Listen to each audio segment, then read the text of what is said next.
What's up, guys? Gonna start the day with some consecutive vertical jumping, things like tuck jumps, single leg bounding, things like that. The goal is really to work with gravity, with the ground, not against it. Trying to reduce the ground contact time as much as possible and be fluid with the jumps. Then I'm gonna move on to some front squatting with chains. Then I'll move on to bench press, maybe hit a heavy single and then some back off triples. Maybe just do triples for the bench press. We'll see how I'm feeling. And I'll finish the day with some strict overhead press. Last time overhead pressed, I hit a set of 5 at 225, so I wanna see if I can beat that today. And I also got 2 questions on some previous videos that I'm gonna take some time to answer between sets. One of the questions was about what's my average day like as a Division I strength and conditioning coach. The other question was what other type of equipment I would like to add onto my garage to upgrade it a little bit. So I'll talk about that during this video. Let's get to it.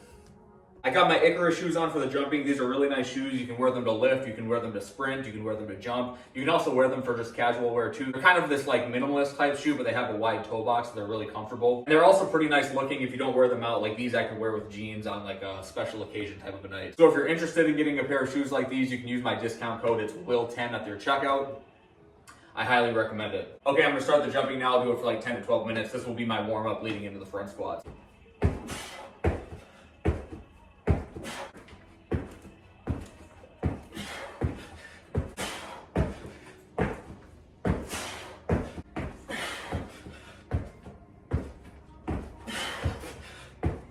Single leg vertical bounds are super humbling. They're a lot harder than it looks. So many people are surprised on how hard they are when they try to do them for the first time. It's always funny watching Division I athletes, like Division I football players, try to do it when they first come into the summer.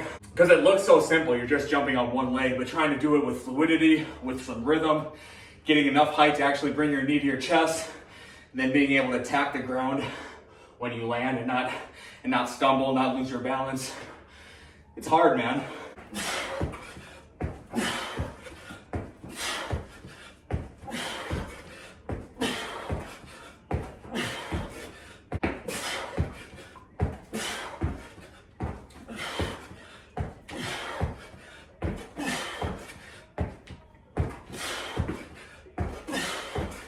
I do this drill a lot with my high school athletes. I think it's a really good drill for pretty much anybody, but especially high school athletes. If you make them jump over hurdles, you can't necessarily auto-regulate. Well, I guess you can if the hurdle's super low, but you can't necessarily as well auto-regulate how high you're gonna jump, because you're only gonna jump as high as you feel comfortable being able to land and return back into the air quickly. A drill like this is really good for them to learn how high they can jump and how well they can land from each height. And then obviously as you get better, you jump higher, you bring your knee up higher, you attack the ground harder based on how high you're jumping, how high your knee's coming up in the air. All right, now I'm gonna go 3 on the right, 3 on the left.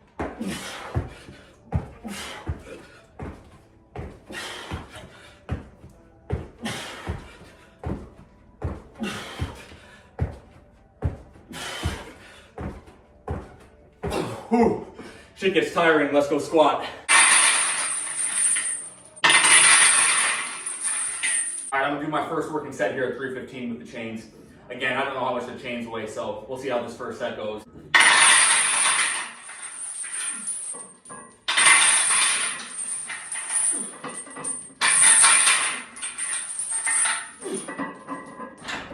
All right, so the question I got is from Finn Hackett. Finn Hackett, I want to give you a shout out for this question.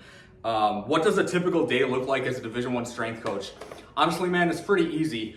I've talked about this on some other podcasts. Like I talked about this with Jake Turer, I think, on his podcast, maybe with Austin Yoakum too. But I think it's crazy how like the general accepted sentiment in Division I, or I guess in college strength and conditioning, is that you're overworked and underpaid. The underpaid part, I'm not necessarily going to disagree with that. Like I've met people who are making less than 30K a year. Like my first job at UND was 30K a year. Now I've gotten a raise. I'm almost at 50K now at UND. But that's after like 6 years. I'm in year 6 or 7. But the job itself is really easy. So I can only speak to my experience, but the average day, the average schedule of every day for me changes based on like the month I'm in, the season I'm in, what sports I'm working with. Are they off season? Are they in season? But I'll just talk about now. It's summertime. It's June right now. The only team currently I'm working with is football, and they train at 6 a.m. and they go until about 11:15 every day. So they go, basically it's 4 different sessions. It's 2 groups, but 4 different sessions. So the first session starts at 6. First group, second session, I want to say starts at 8:15, something like that. No, before that, 7:45, 7:30, I think. Yeah, 6 to 7, 7:30 to 8:30. Then group 2 is 8:45 to 9:30, 10 to 11:15, something like that. So I'm basically working from 6 to 11:15. I usually, on these days, I wake up at about 4:30, 4:40. That's when I set my alarm for. I'm usually on campus right now at 5:15 to 5:30. Kind of depends on what we have to set up, what we have to get put together for the day. Because usually start on the field, so we might need hurdles, we might need prowlers, we might need various cone setups, just things like that. So depending on what the setup is, I'm going to get there a little bit earlier or a little bit later. And then I'm done. I'm done right now. So I'm done at 11:15 on campus. I can stay on campus as long as I want, but if I don't have to be on campus with the team, I don't have to be there, which is really nice. So I always find it really interesting that certain coaches will like complain about their schedule. It's like, dude, if you got all your programming done, if you don't have to be on campus with the team, if you don't have a meeting, you can just leave. Like say my working day starts at 5:30 when I get there and I'm gone by 11:15. That's not even a 6-hour workday. The average workday for most people is 8 hours. So I'm not gonna complain about like being overworked. And plus I gotta be in a weight room all day, listening to music, doing things or watching people do things that I like, being in an environment that I like to be in, the weight room, people Olympic lifting, people squatting, doing sprints, plyos, jumps, all that kind of stuff. So I'll get into this in more depth after the next couple of sets too.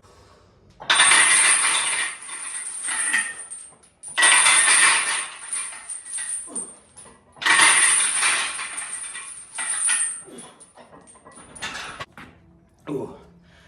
I'm gonna go up again. I'm gonna go up to 340 plus the chains on my next set. So the other sports I work with on campus is softball and volleyball. So I'm softball, volleyball, and then I assist with football.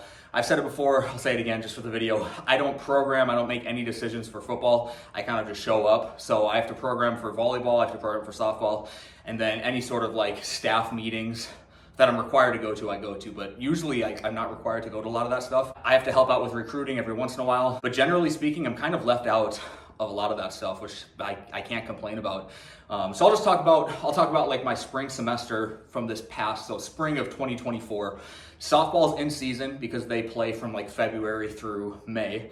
And with softball in North Dakota, we have snow through April, not through April, but up into April. So like the first half of the season, they're on the road and they travel like Thursday through Sunday. So they're only going to train like Tuesday and Wednesday. So that's really easy for me. Like I have no softball responsibilities 5 out of 7 days. And the training sessions, yeah, it's only twice a week, maybe 3 times a week if they're home. They train in the afternoons. I think they trained at like 3 or 4. That kind of changed depending on the day. Sometimes it was 3, sometimes it was 3:30, sometimes it was 4. Kind of getting sidetracked. Basically, the average day for me is get up early, get up at 4:30 or 5, be on campus by 5:30 or 6, work with teams from basically, let's say on the average 6 to 10, 6 to 11, and then I'm usually done for the day. I might have a meeting to go to. I might have some sort of operational responsibilities like ordering food, stacking the nutrition rooms, things like that. It's not like bitch work though. Some days I have to come back in the afternoons at like 3 in the afternoon for just 1 hour of a training session. So I don't even think I work more than 30 hours a week on average. If you just count like my time being on campus training athletes. And then the programming, I talked about this with Jake on his podcast. The programming is easy. If all your programming is principle based and you have a model and a system in place, it's so much of just plug and play. It's really not that hard. I can't believe some strength and conditioning coaches spend hours on Excel doing data entry when it's shit that they aren't even going to use. And it's shit that like the head coaches of the teams they work for don't even care about. They're not going to use it. I've been there. I used to work with men's basketball and I did force plate testing. I did force plate data entry. I would write a report for them and I would email it to them and they wouldn't even acknowledge it. They wouldn't respond to my email. If I tried to talk to them in person about it, they would like blow me off. And it got to the point where I was like, why am I doing this? This really isn't a job requirement of me. My job requirement is to show up on campus, show up to the training sessions I'm supposed to be at, and teach them how to lift, teach them basic exercise. And that's really it. It's super simple. So just like, it's a really easy job, man. It's a really easy job. I'm never gonna complain about it. I'm rarely gonna complain about my hours unless I have like something that's outrageous, which I really have never had. The only thing that's kind of annoying is during football season is the football team lifts on Sundays, which if I was in charge, I'd probably have them lift on Sundays too, but I'm not in charge, so it's out of my decision, it's out of my control. But it is kind of annoying having to go in on Sunday afternoon at like 1 in the afternoon from like 1 to 4 and do lifting with football on a Sunday afternoon. because I got other shit going on in my life. I got to go to church. I got to take care of my daughter. I have family stuff, hang out with my wife, things like that. So that's really the only thing you'll ever hear me complain about. Because I think getting up early to be on campus at 6 a.m. is easy, especially after you've been doing it for, once you do that for a week, you should be used to it. And if you get bad sleep, deal with it, take a nap later in the day, be an adult, you know. So, all right, gonna do my next set here at 340.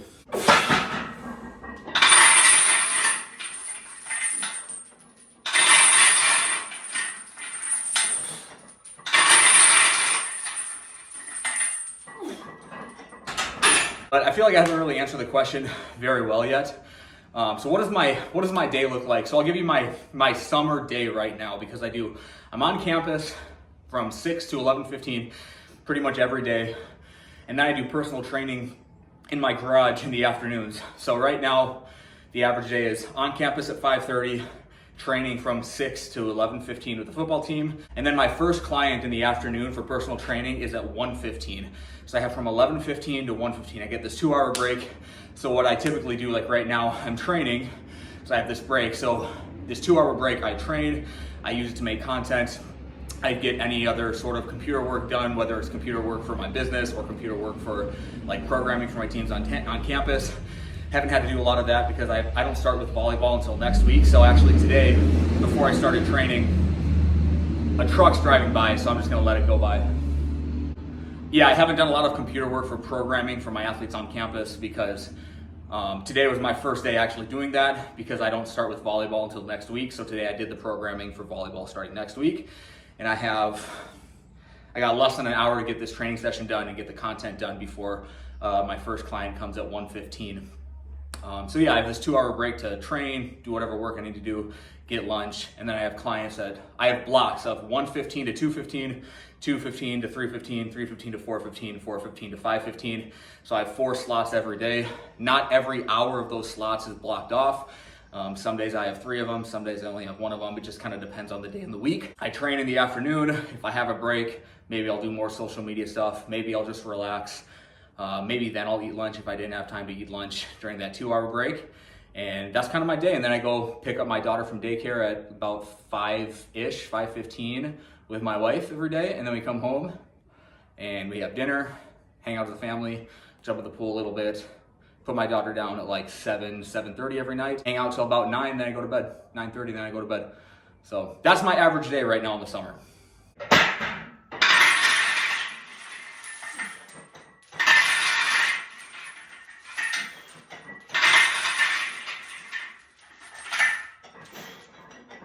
All right, bench press. I'm just gonna work up to some heavy triples, probably 3 sets of 3.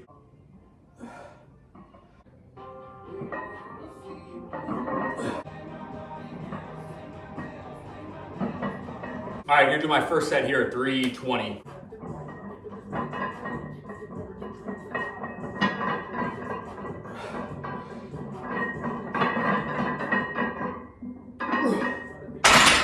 Yeah, last kind of thing on like my daily schedule and like other strength and conditioning coaches complaining that they're overworked.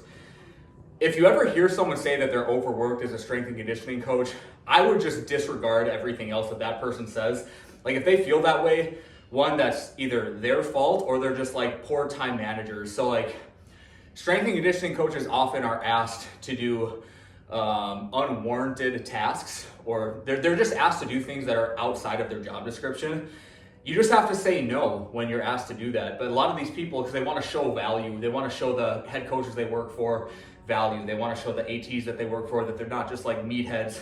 I've experienced this with like coworkers of mine, former coworkers of mine, and then just talking to people at like the CSCCA conference and like their experiences. They'll just accept to do these tasks for people that's outside of their job description. And now once you accept it, you can't really say no to it the next time they ask, because you've already opened that can of worms, you know?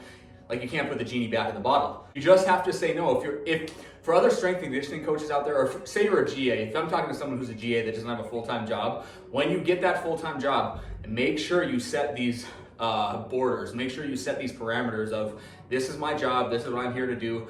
Don't ask me to go do something that is outside of my job description. You really do have to set these boundaries, because if you say no the first time, they're likely not going to ask you to do that again. Like for example, Actually, I get asked to do this all the time by the football team, and I say no every time, but it's like, hey, can you come open the weight room for us on a Saturday morning? Because we have a recruit in town, and we want to show them the weight room. It's like, nah, I'm not going to do that. One, that's not my job description. Two, I'm not the head strength and conditioning coach for the football team. You can go ask my boss to do that.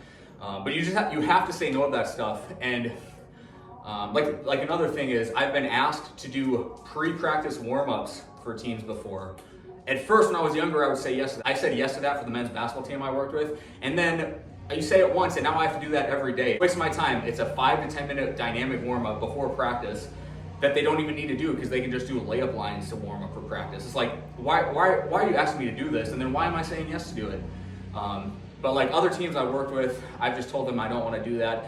You tell them that you don't want to do that. Most coaches are going to be like, yeah, understandable. I'm not going to ask you. I'm really not going to ask you to do that. That's kind of disrespectful of me to ask you to come do a 5-minute warm-up before practice when you have other things going on in your life. The other angle of it is if they feel like they're overworked, or if they feel like they don't have enough time, like they feel like they're overworked, it really is poor time management skills. Like if you have a 2-hour break between one team and another team, use that 2-hour break to your advantage. If you need to get food, go get food. If you want to use that time to train, use that time to train. Don't go up into your office, because here's another thing that I've done. A coworker or a former coworker that I used to train with, or sometimes still do train with, what they'll say is, after they've been on their feet for 3 to 4 hours because they had back-to-back sessions, they'll say, I need to get off my feet for 15 to 20 minutes because my feet are sore before I go train. Well, now you're just wasting 15 to 20 minutes scrolling through your phone, and now you have less time to train. It's just, don't do that kind of stuff. Just get your shit done. Just get your shit done. That's it. All right, I'm gonna do my next set.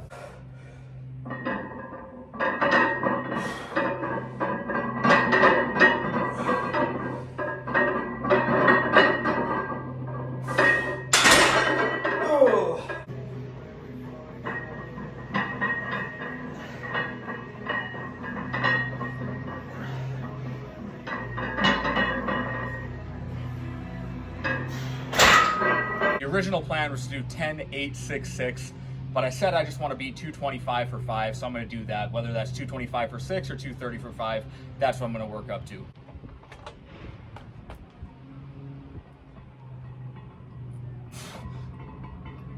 So I got asked about what type of equipment I would like to add to my garage gym to update it a little bit. So I'm going to answer this with a couple different things. If I'm going to stick to the constraints of things I can use in my garage gym, I'm probably going to say there's one of two answers here.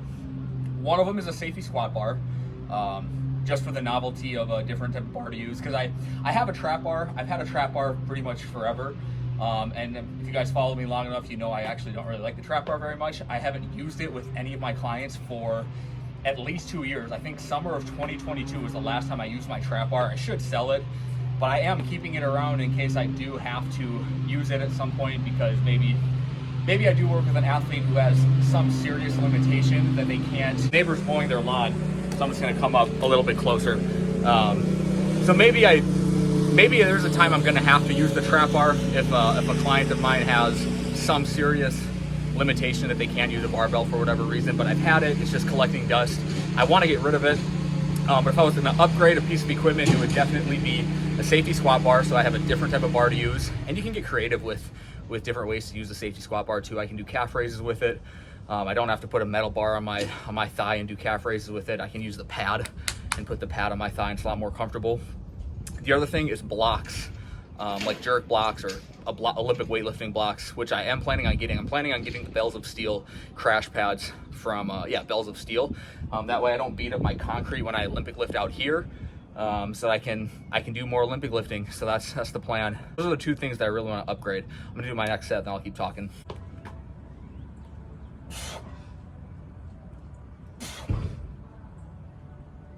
Well, if I could pick some sort of equipment to add to my garage gym that wouldn't necessarily be confined to my garage, something I could actually use outside of my garage, probably be some sort of a prowler or a sled.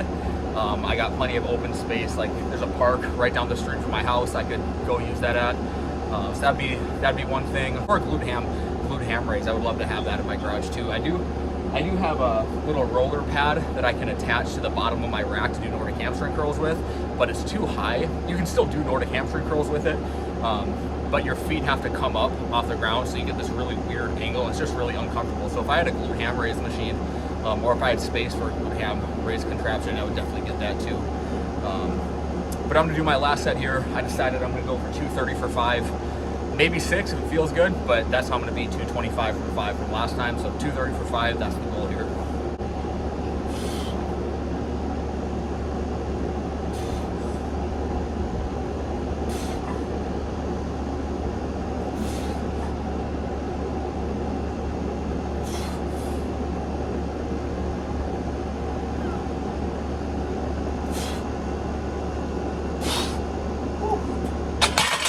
That's all I got, guys. Thanks for watching.